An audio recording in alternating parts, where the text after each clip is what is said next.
ऐकता का म्हणून थांबलो आपण. समोर जी काळी दोरी दिसते ना तिथं मी लावलेला ट्रॅप आहे. एकाचा जरी पाय लागला ना सगळे जागेवर जाते. आणि पाहायलाही लागला मग. जागेवर आपण जाऊ.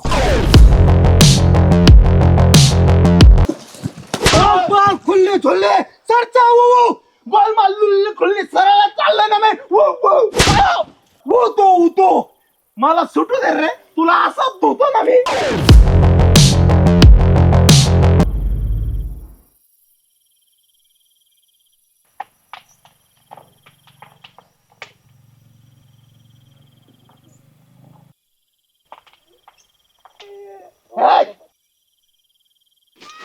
अरे बावळट कर तू जर बावळट का मुतायची अक्कल आहे का कुठं मुता म्हणते याला काय आमचं मुतायचं बंद करून टाकीन मी आता.